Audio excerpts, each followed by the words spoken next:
Nanone reka nongere mbabwire ngo mbahaye ikaze icyarimwe n'ibintu byiza nk'uko bihora. Uyu munsi nguzaniye ibintu 10 wakora kugira ngo urukwavu rwawe rubyare abana benshi. Aya ni amasomo y'ingenzi mu gutuma inkwavu zibyara abana benshi, bityo bigatanga inyungu nyinshi ku mworozi ufite gahunda y'iterambere. Wowe tugiye kurebera hamwe ibi bintu uko ari 10 bituma inkwavu zibyara abana benshi. Ibuka gukanda subscribe ndetse na like. Tudatinze reka turebere hamwe ibyo bintu 10 ibyo ari byo. Ku mwanya wa mbere hitamo ubwoko bubyara cyane. Buriya mu nkwavu habamo amoko abyara ibyana byinshi, hakabamo n'amoko abyara ibyana bikeya. Muri ayo moko abyara abana benshi uzasangamo nk'ubwoko bwa New Zealand White, habamo California White, azwiho kubyara abana benshi cyane kandi bagakura. Urumva ko ni inkwavu nziza ku borozi bashaka no korora inkwavu za kijyambere, kuko usanga zibyara abana hagati y'8 kugera kuri 12. Urumva ko niba uri umworozi usobanukiwe ibintu by'ubworozi, ugomba no kumenya ko inkwavu hari izibyara abana benshi n'izibyara bakeya, bityo rero bikagufasha guhitamo neza icyororo ugomba gukoresha kugira ngo ubworozi bwawe butere imbere. Ko ubu bwoko bwateguwe mu buryo bw'amaraso atanga urubyaro rwinshi, bukunda kurumbuka vuba no kororoka inshuro nyinshi, ibyo bigatuma zororoka cyane ku rwego rwo hejuru, bityo rero akaba ari icyororo cyiza ku muntu ushaka korora. Ku muntu ushaka ko abyaza abana benshi, agomba guhitamo iki kintu cyo gushaka icyororo cy'inkwavu zitanga urubyaro rwinshi. Ku mwanya wa kabiri, ikintu kizagufasha kuba wabyarisha abana benshi, koresha ingabo zifite ubushobozi. Aha ngaha niba ugiye kubangurira inyagazi yawe, koresha indisi ifite ubushobozi nyine ubona ko ishyitse, kuko ingabo zigira imbaraga nke ntizishobora kubanguriza inyagazi ngo zibyare abana benshi. Ugomba gukoresha ingabo ifite ubuzima buzira umuze, ibiro bihagije ndetse nyine n'imyitwarire igaragaza ko nyine ishoboye, ibyo nyine bijyanirana n'ubushobozi bwayo no kuba imeze neza. Ikindi kandi ukamenya nimba ari ugusimbuza ingabo zishaje cyangwa zidakora neza, bizatuma abana bawe bavuka basobanutse kandi ari na benshi. Ugomba no gusuzuma imikorere y'ingabo buri mezi 3 n'ane, ukareba ko nyine bwa bushobozi butatakaye. Ugomba muri make gukoresha ingabo ifite ubushobozi ndetse inakuze, kugira ngo itere intanga ziravamo abana benshi kandi bameze neza, kugira ngo batazahura n'ikibazo cyo gupfa mu gihe bamaze kuvuka. Ku mwanya wa gatatu, guteranya inkwavu mu gihe nyacyo. Inkore zigeze mu gihe cyo gusama zigira intanga nyinshi zimeze neza, hamwe nyine iyo ufite n'urwo rukwavu rurabangurira rumeze neza, bitanga urubyaro rutubutse, niko navuga muri make. Guteranya mu gihe kirenze bishobora gutuma inyagazi idafata, cyangwa se ikajya gufata intanga zarashizemo, ugasanga havutse nyine abana bakeya cyane, ugasanga 2, 3 nk'abo ngabo. Ugomba no gusoma ibimenyetso by'inyagazi mu gihe zagize mu gihe cyiza cyo kubangurirwa. Gusa ibimenyetso by'igihe nyacyo cyo kubangurirwa, ibi nabyo tuzabikoraho ikiganiro, nimubishaka mubyandike muri comment, kuko nabyo ni ingenzi cyane kumenya igihe ugomba kubangurira inyagazi zawe kugira ngo zitange abana bameze neza. Niba ushaka ko tuzabikoraho ikiganiro, byandike muri comment, kuko guhuza neza igihe cyo gusama inyagazi ni igikorwa gitanga umusaruro mwinshi, bigatuma nyine bigenda neza ko abari mu gihe nyacyo. Twigire ku mwanya wa 4, gaburira indyo yuzuye ifite intungamubiri. Intungamubiri zifasha inyagazi kugira intangangore nziza zivamo abana benshi icyarimwe bameze neza, kugira ngo udahura na cya kibazo cyo gupfisha. Kuko uzasanga nyine ushobora kuba wenda zabyara abana benshi ariko ukasanga urukoyemo mbarwa. Kandi ukaziha n'amazi meza, poroteyine nka zino ziba mu mapehoreti by'umwihariko, ukazishakira imboga n'ibinyamisogwe bifasha kororoka neza ku nyagazi zawe, kuko imirire mibi ituma intanga zipfa cyangwa inda zikavamo, nyine niba ari uguhurumura nyine ugasanga yarafashe ariko birangiye rutabyaye, amezi mbese gaviriyemo igihe kitageze.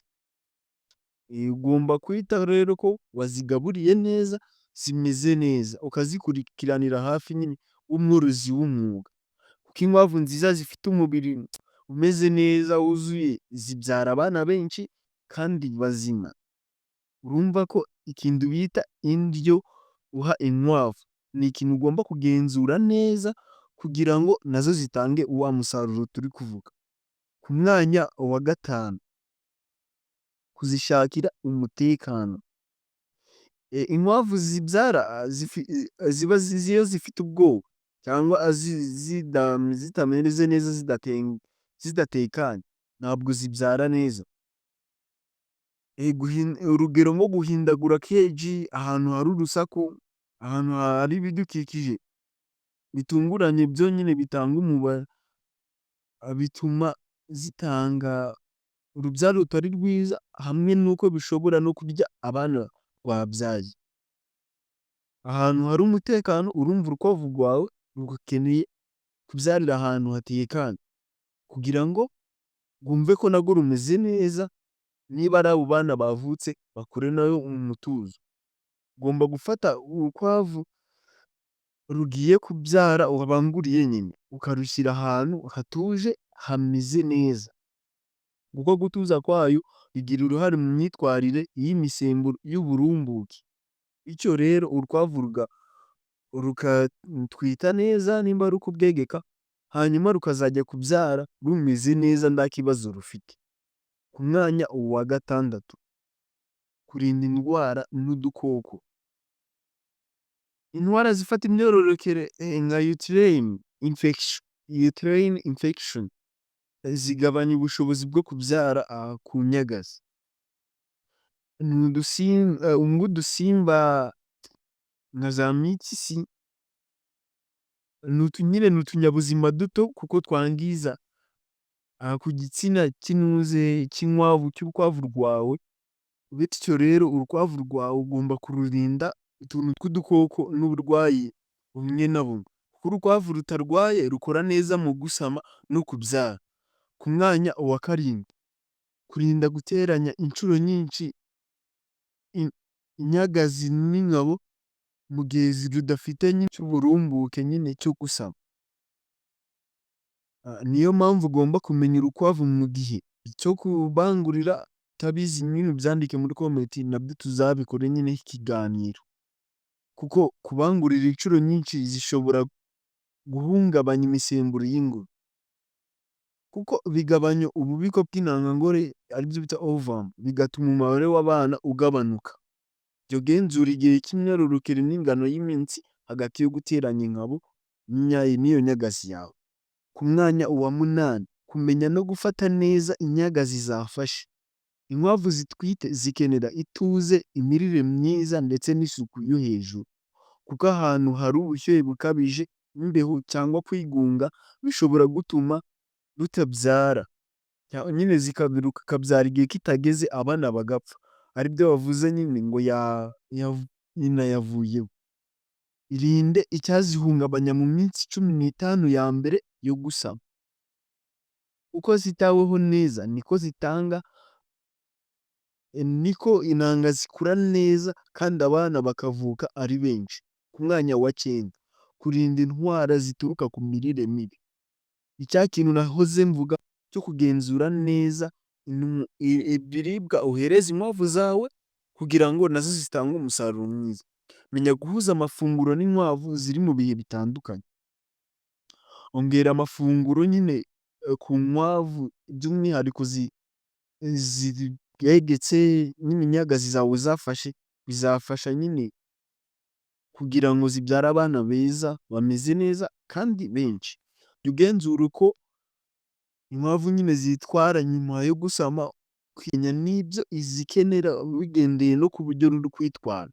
Ku mwanya wa 10, gutoranya neza inyagazi zikwiye kubangurira, kuko inkwavu zibyara nazo zigira igihe nyine wenda ziba zishaje. Bityo rero ugomba kumenya neza ubushobozi bw'inyagazi yawe kugira wongere kuzibangurira.